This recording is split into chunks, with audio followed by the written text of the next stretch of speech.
സാമ്പത്തിക പ്രതിസന്ധി രൂക്ഷമായതോടെ KCB സ്തംഭനാവസ്ഥയിലേക്ക് എന്നൊരു വാർത്ത വരുന്നുണ്ട്. പുതിയ പദ്ധതികളുടെ നിർമ്മാണ പ്രവൃത്തികൾ തുടങ്ങിയിട്ടില്ല.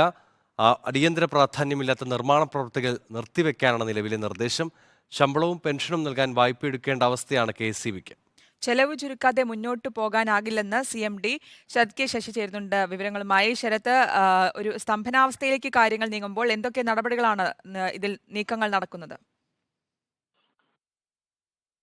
കനത്ത സാമ്പത്തിക പ്രതിസന്ധിയിലൂടെ KCB കടന്നു പോവുകയാണെന്ന് വ്യക്തമാക്കിക്കൊണ്ടാണ് CMD ടെക്നിക്കൽ ഡയറക്ടർമാർക്ക് ഒരു കത്ത് അയച്ചിരിക്കുന്നത്. ഇതിൽ പറഞ്ഞിരിക്കുന്നത് ദീർഘകാല കരാർ റദ്ദാക്കപ്പെട്ടതിലൂടെ ഉയർന്ന നിരക്കിൽ വൈദ്യുതി വാങ്ങേണ്ടുന്ന സാഹചര്യം വന്നു ചേർന്നു.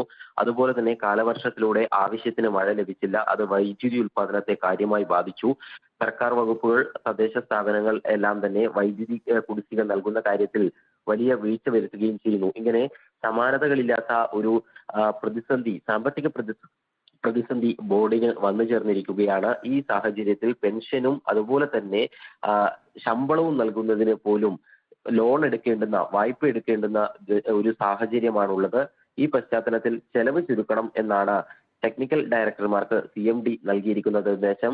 പൂർണ്ണമായും KCBയുടെ പ്രവർത്തനങ്ങളെ തന്നെ താളം തെറ്റിക്കുന്ന നിലയിൽ ഉള്ള തീരുമാനങ്ങൾ കൈക്കൊള്ളേണ്ടുന്ന സാഹചര്യമാണ് ഇപ്പോൾ ഉള്ളത്. അതിന്റെ ഭാഗമായി തന്നെ പരമാവധി ചെലവ് ചുരുക്കുന്നതിനായി പുതിയ നിർമ്മാണ പ്രവർത്തനങ്ങളൊന്നും ഏറ്റെടുത്ത് നടത്തേണ്ടതില്ല എന്ന് CMD ടെക്നിക്കൽ ഡയറക്ടർമാർക്ക് നിർദ്ദേശം നൽകിയിട്ടുണ്ട്. അതുപോലെ തന്നെ നിലവിൽ നടന്നുകൊണ്ടിരിക്കുന്ന നിർമ്മാണ പ്രവർത്തനങ്ങൾ ഉണ്ടെങ്കിൽ അതിൽ മുൻഗണന നിശ്ചയിക്കണം. അങ്ങനെ ഏറെ പ്രാധാന്യമുള്ള മുൻഗണന നൽകി പൂർത്തിയാക്കേണ്ടുന്ന നിർമ്മാണ പ്രവർത്തനങ്ങൾ മാത്രം പൂർത്തിയാക്കിയാൽ മതി എന്ന് പ്രത്യേകം നിർദ്ദേശിച്ചിട്ടുണ്ട്. ഇനി 2024-2025 വർഷം പൂർത്തിയാക്കേണ്ടുന്ന വിവിധ നിർമ്മാണ പ്രവർത്തനങ്ങളുടെ കാര്യത്തിലും സമാനമായ രീതിയിൽ മുൻഗണന അടിസ്ഥാനമാക്കി മാത്രം ആ പണി പൂർത്തിയാക്കിയാൽ മതി എന്ന് നിർദ്ദേശിച്ചിട്ടുണ്ട്.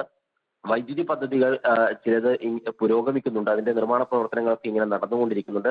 അവയ്ക്ക് വേണ്ട തുക എത്രയാണ്, അതിന് വേണ്ട ഫണ്ട് എത്രയാണ് എന്നതിനെ സംബന്ധിച്ച് കൃത്യമായ കണക്കുകൾ നൽകണമെന്നും ടെക്നിക്കൽ ഡയറക്ടർമാർക്ക് നിർദ്ദേശം നൽകിയിട്ടുണ്ട്. ഓരോ മാസവും ഓരോ SBUവിനും എത്ര രൂപ ചെലവാകുമെന്നതിനെ സംബന്ധിച്ച് കൃത്യമായ കണക്ക് സഹിതം 3 ദിവസത്തിനകം ഈ പറയുന്ന നിർദ്ദേശങ്ങളൊക്കെ നടപ്പിലാക്കി 3 ദിവസത്തിനകം റിപ്പോർട്ട് നൽകാനാണ് നിർദ്ദേശം നൽകിയിരിക്കുന്നത്. ഇത് കൂടാതെ മറ്റൊരു കാര്യം എടുത്തു പറഞ്ഞിരിക്കുന്നത് നമ്മൾ നേരത്തെ വാർത്തകളിൽ ചൂണ്ടിക്കാണിച്ച കാര്യമാണ്. വേനൽക്കാലത്ത് ഈ പ്രതിസന്ധി കൂടുതൽ കടുക്കും എന്ന മുന്നറിയിപ്പും CMDയുടെ ഭാഗത്തു നിന്നും ഉണ്ടായിട്ടുണ്ട്.